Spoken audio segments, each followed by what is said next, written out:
Estamos nuevamente en esta cita semanal en Comunicando Psicología. Gracias a todos por conectarse a esta hora, aquí con el cariño de siempre. Los saludamos, gracias a toda la producción de CNC que están ahí detrás procurando que este espacio salga muy bien. A ustedes por estar en casita y a nuestra invitada del día de hoy.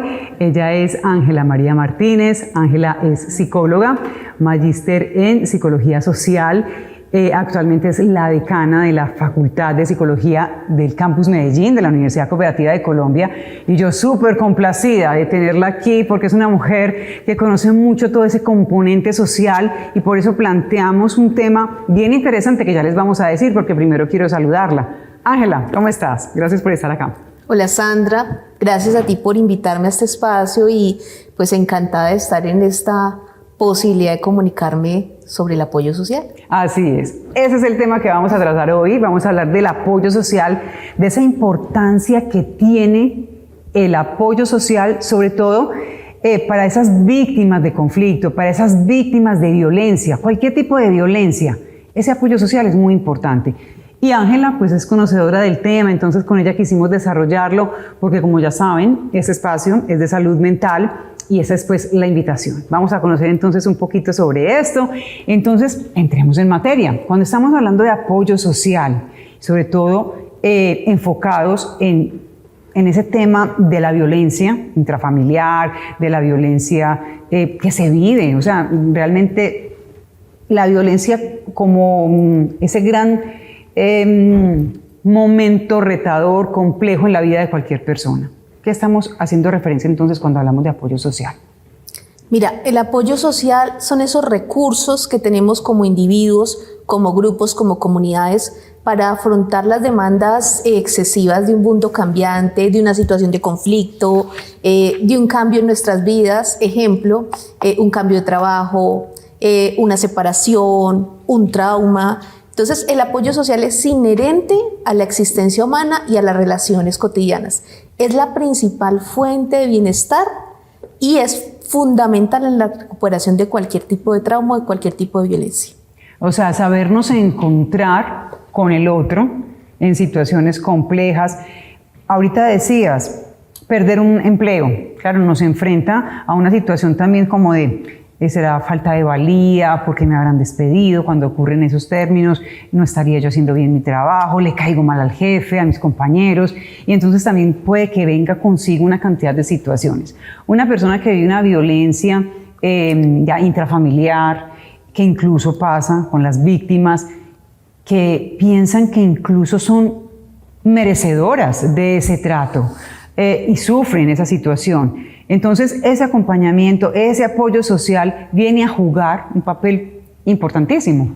Mira, no solo las investigaciones recientes, sino muchas intervenciones psicológicas y psicosociales ubican el apoyo social como una de las principales herramientas para la recuperación emocional de las víctimas y sobrevivientes, tanto de violencia social, violencia intrafamiliar, violencia de género. Es decir, la violencia tiene múltiples expresiones. Y la violencia más visible es la directa, pero es la punta del iceberg. Debajo de esa hay dos muy complejas, la violencia estructural y la cultural. ¿Cómo así, Ángela? Exacto. Por ejemplo, la pobreza. La violencia estructural tiene que ver con la dificultad para satisfacer las necesidades básicas del ser humano y el desarrollo. Entonces, la pobreza, la represión, el control excesivo. Pensemos los años de dictadura que vivieron muchos países. Esas condiciones hacen que sea mucho más factible que aparezca violencia directa. Pero también la violencia cultural, Sandra, que es invisible, que está soterrada, el racismo, el sexismo, la xenofobia y mucho más ahora en un mundo multicultural. Entonces, vemos la violencia directa, muchas veces las personas van y denuncian diferentes expresiones como violencia doméstica, violencia intrafamiliar, de género, violencia social, pero detrás de ellos hay dos muy fuertes, la cultural y la estructural. Que las que estabas describiendo hace un momento, la estructural y la cultural. Digamos entonces que hay países como el nuestro en el que hemos vivido épocas y situaciones de mucha violencia, que es un país resiliente, que es un país que sabe cómo no sé, abrazarse un poco, aprender de esos escenarios tristes y dolorosos, pero también cómo manejar, en el caso de las víctimas, situaciones extremas. Porque claro, cuando se ha perdido un ser querido en un conflicto, en una situación demasiado violenta, ¿cómo puede esa persona resignificar ese momento, incluso perdonarlo o partiendo de ahí vivir en paz y tranquilidad? Porque es complejo. Bueno, mira, el apoyo social en los casos de sobrevivientes del conflicto armado, que ha sido una pasión de mi vida en los estudios y que respeto mucho porque he aprendido particularmente de las organizaciones de víctimas, es que en los momentos más difíciles, el poder nombrar lo innombrable con otros que han pasado lo mismo es un escenario fundamental para poner en palabra lo que alguien no quiso escuchar, alguien no quiso entender. Entonces ya el nombrar lo innombrable en espacios donde el otro ha pasado por situaciones similares genera posibilidades de catarsis, genera posibilidades de contención emocional. Y eso es el apoyo social. El apoyo social tiene dos grandes vertientes: generar contención emocional, generar sentirse escuchado por otro, que no me juzgue, que no me culpe, pero también recibir apoyo informativo, orientación. Entonces las víctimas en este país y en muchos otros han encontrado en esos otros compañeros, en otros dolientes, una posibilidad primero de unirse y denunciar lo que ha pasado, pero también de sentarse y a través, por ejemplo, de tejer, poder generar espacios de contención emocional. Un caso bellísimo en Colombia son las de tejedoras de Mampuján.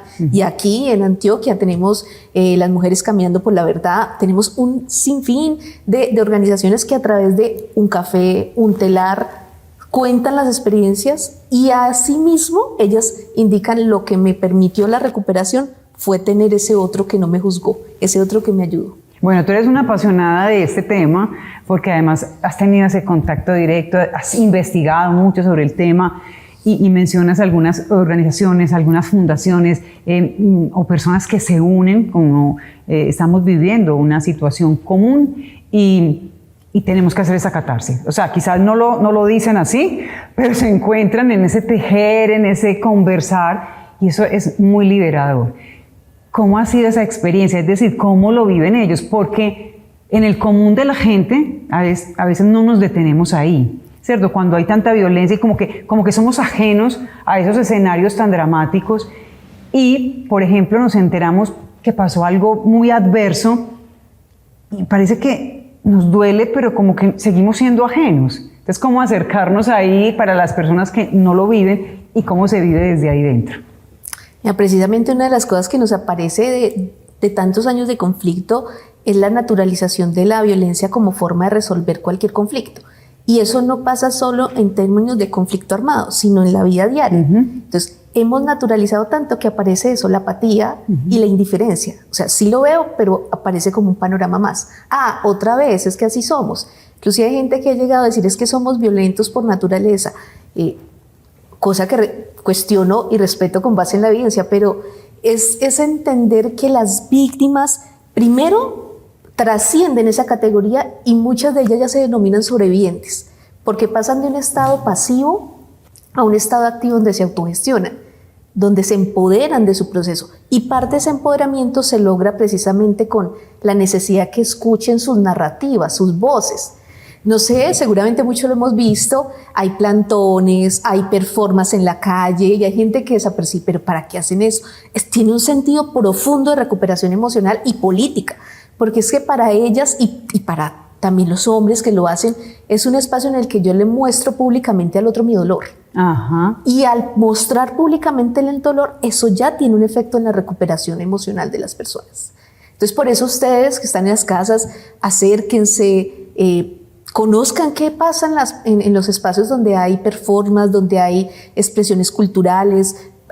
Nuestra región tiene unas performances muy bellas, unas expresiones muy lindas de todas las organizaciones, porque esa mirada tuya, ese poder preocuparse, ya es una forma de apoyo social que recupera. O sea, ahí ya puedes ayudar a aquellos que históricamente hemos vivido y directa e indirectamente la violencia. Claro, y aquí estamos hablando de cualquier tipo de violencia, lo decías hace un momento. Hay muchos tipos de violencia y a veces incluso con ese cuento o esa frase es que tenemos esa esencia violenta, o sea, parece que la tenemos en la sangre y como que casi que la avalamos porque sí, porque tenemos esa tendencia, pero a ver, ¿qué podemos hacer? Por ejemplo, y para dejar la apatía de la que estábamos hablando, si de pronto estamos siendo conscientes de un escenario o de una situación quizá incluso callada de alguien que está viviendo una violencia, que no se percata o que no es capaz de alzar la mano,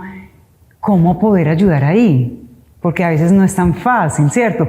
Que una persona caiga en cuenta, o de acuerdo a mi percepción, yo pienso que es así, pero es que el otro lo está viviendo distinto. Entonces, ¿cómo ayudar al otro cuando de verdad se ve que están ejerciendo una violencia sobre él y no está siendo consciente? Mire, hay cosas que en la vida diaria todos hacemos. Quizás no sabemos el concepto técnico y son formas de apoyo social. El orientarlo hacia las rutas de atención que existen o el orientarlo hacia información que tengamos a la mano y que sea verídica. El poder es darle un espacio de escucha. No necesariamente tenemos que ser especialistas en salud mental, pero el poder escuchar y luego derivar a una persona, a un profesional, pues ya de entrada es maravilloso. Ustedes han escuchado mucho los centros de escucha, los escuchaderos. Parte de la línea de que el apoyo social reduce mucho de los riesgos en salud mental y eso lo podemos hacer. Si yo veo que una persona en diferentes ámbitos tiene alguna manifestación asociada a violencias, primero déle ese espacio de escucha. Es que es muy importante. Tómese un café con él sí. Y luego déle información sobre las rutas de atención y haga acompañamiento posterior. Vení, vos fuiste, vení, si te atendieron y si no es eso, busque otras instituciones. Tener el catálogo, por ejemplo, a la manito todos y todas de los directorios de rutas de violencia, del 123, de salud para el alma. Es decir, tenemos muchos espacios que son fundamentales. Que propician esto. Otra cosa, y muy en esta línea del apoyo social que tenemos que tener en estos escenarios, es, ahorita lo decías, si yo estoy sospechando de que esta persona está viviendo una situación compleja, entonces simplemente escucho, porque de pronto el otro ni siquiera quiere que le resuelvas la vida. Somos muy dados a pensar, es que yo voy a hablar con esta persona porque desde mi percepción esto está pasando así y le resuelvo la vida al otro. Simplemente escuchar ya es una herramienta de apoyo social. Es uno de los elementos básicos, por ejemplo, los primeros auxilios psicológicos, que no siempre lo hacemos los especialistas. Muchas veces el primer auxilio psicológico lo hace una persona que está ahí y tiene que acompañar a alguien en una emergencia. Uno esperaría que con el tiempo se capaciten a las comunidades en general, pero una escucha activa y una escucha orientada, ¿cierto? Si yo veo que esta persona requiere otro espacio especializado, derivarlo, orientarme yo mismo, pero escúchala y no juzgue, legitime sus emociones. Así es. Puede que para usted eso no sea un duelo, pero para esa persona lo está viviendo, está siendo importante, está siendo doloroso. Lo que para mí es un duelo, para el otro quizás no, pero para él sí. Entonces, escúchelo, legitime, no culpabilice, no intente resolver. Claro, y ahí juega mucho el tema de la empatía, de ponernos un poco también en el lugar del otro. No voy a sentir exactamente lo que está sintiendo, ni quiere decir que esté aceptando todo lo que está pasando. Esté de acuerdo con todo lo que esté pasando, acepto la situación, me pongo en una posición neutra, pero sí dejo que el otro se exprese y no le resuelvo la vida. Hoy estamos hablando de apoyo social con nuestra querida invitada. Vamos a hacer una pausa muy breve, muy pequeñita y ya volvemos para seguir hablando de este tema.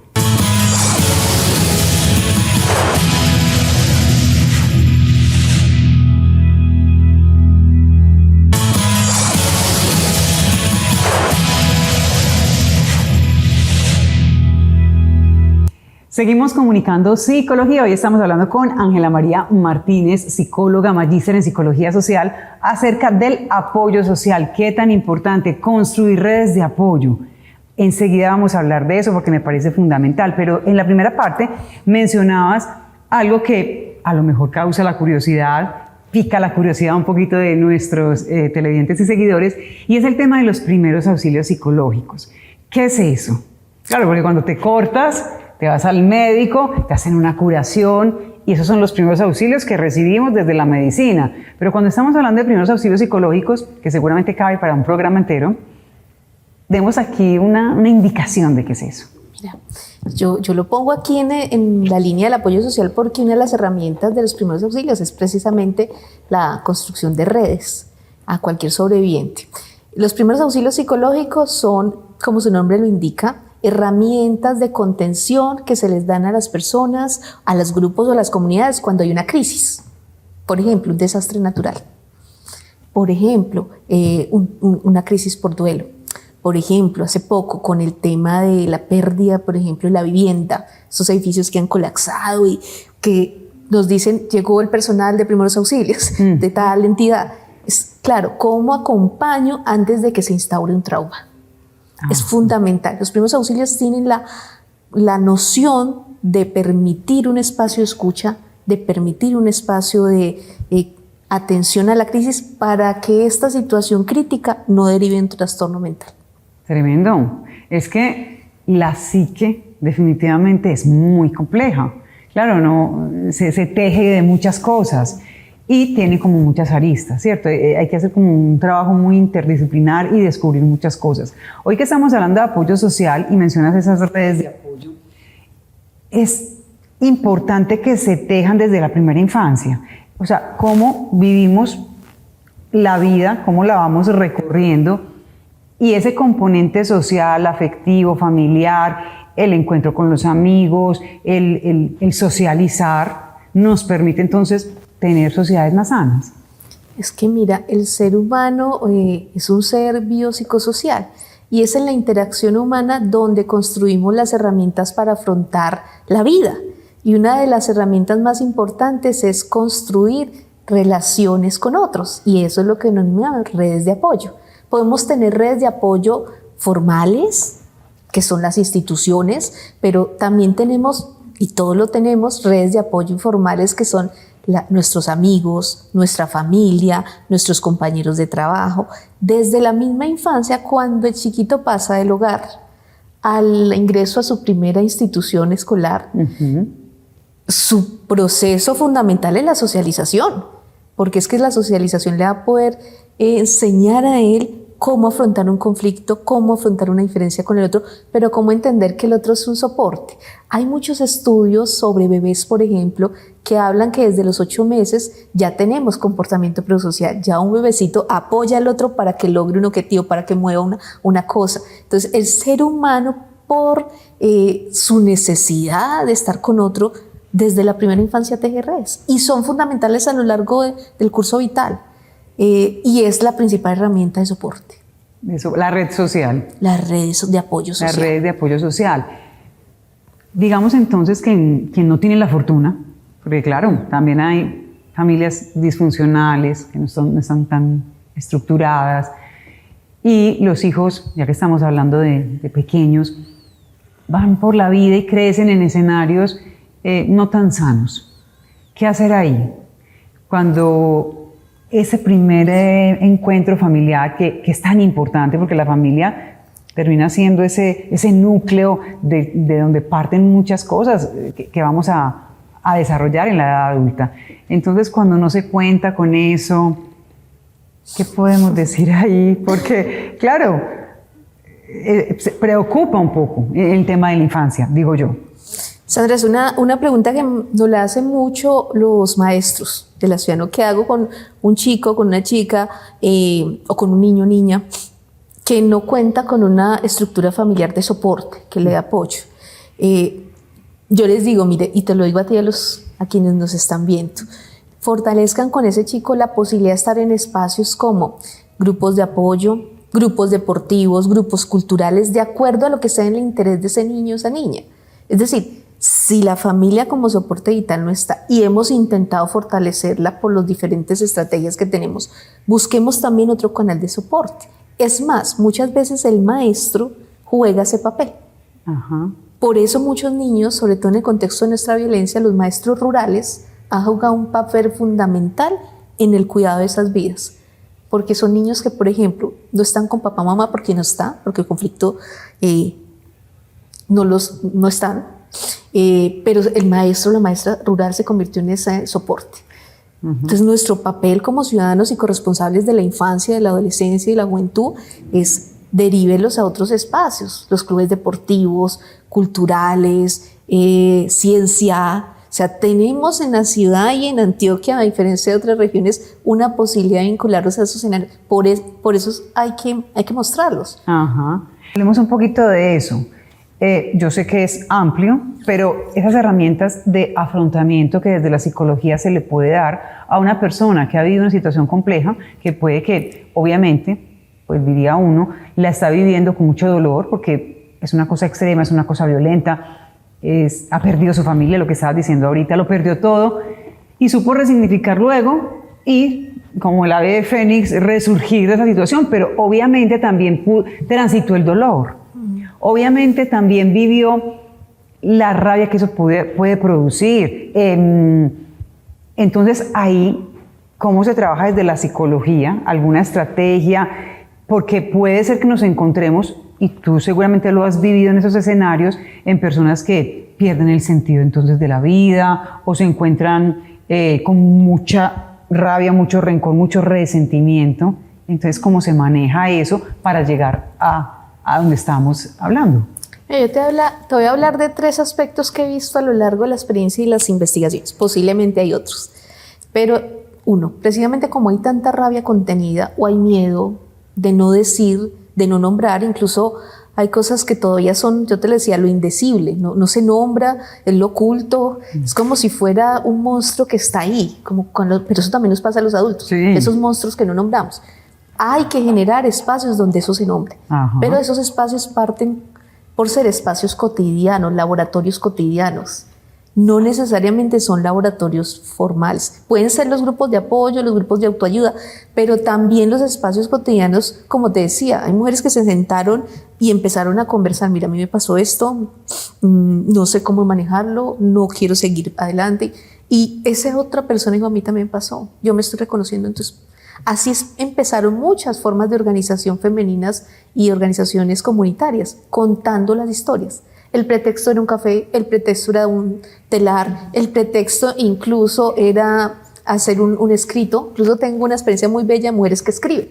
Empezaron a escribir sus historias y se fueron contando ellas, y a través de eso están haciendo ahorita, por ejemplo, poemas, literatura. Y es muy terapéutico además escribir. Completamente, pero nació algo natural. Entonces, una primera aspecto es ese. El otro, indiscutiblemente, generar otros espacios donde ellos puedan desarrollar nuevas relaciones culturales, deportivas, sociales, vinculadas a la literatura, pero que sean de su interés. Y un tercer aspecto, no menor, es que cuando hay tanta rabia y tanto dolor, es muy importante que se haga público. Eso lo he visto. El hacer público el dolor es una especie como de llevar al otro eso que me ocurrió, y tiene un efecto liberador en los otros.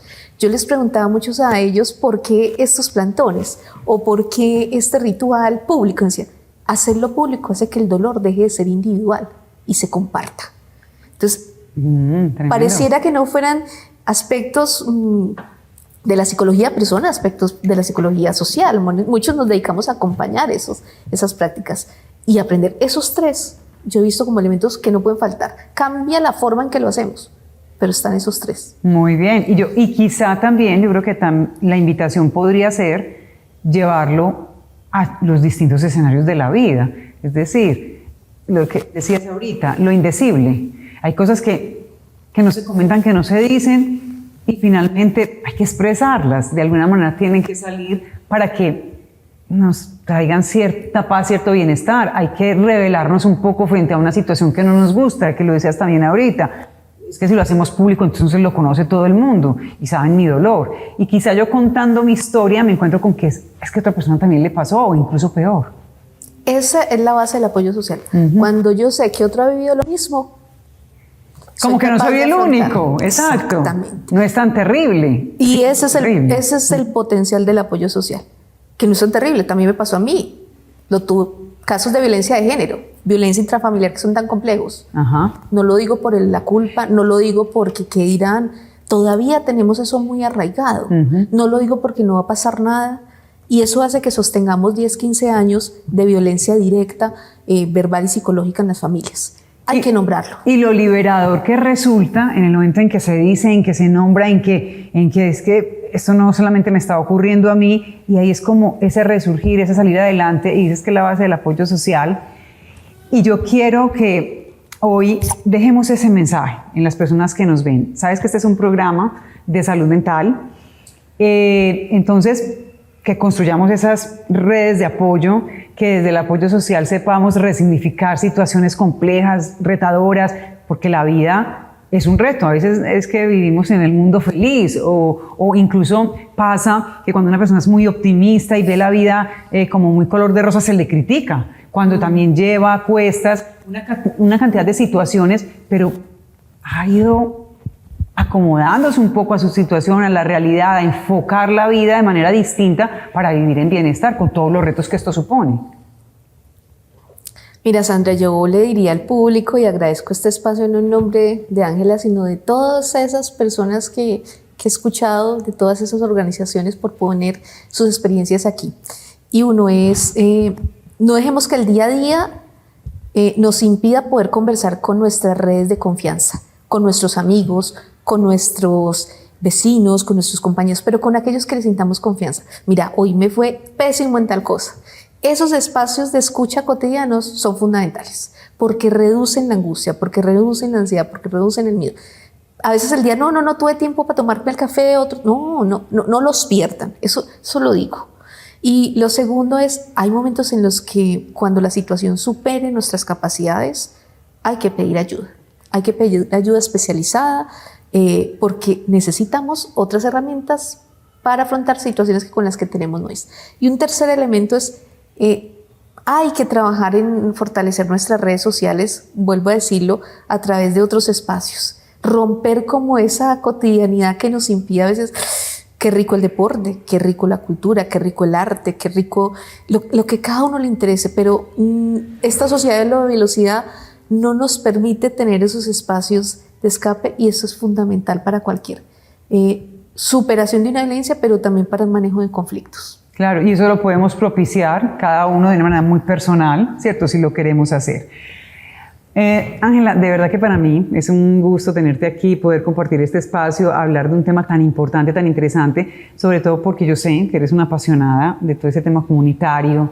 De hecho, lo decíamos al inicio, eres psicóloga y te has desarrollado mucho en tu maestría en el área social, comunitaria. Entonces me siento muy honrada con tu visita y pues gracias por todo lo que nos has dejado hoy aquí. De verdad, espero que podamos tener nuevamente la oportunidad de compartir este espacio para seguir aportando a la salud mental de las personas que nos ven. No, gracias a ti y a quienes nos escuchan y al equipo de trabajo. Muy bien, ella es Ángela María Martínez, como les digo, psicología, magíster en psicología social y pues la decana en este momento del Campus Medellín de la Universidad Cooperativa de Colombia, nuestra invitada el día de hoy. Agradecerles a todos ustedes también por estar en casita, por acompañarnos y pues esperamos que este espacio haya sido de mucho provecho. Nos vemos nuevamente.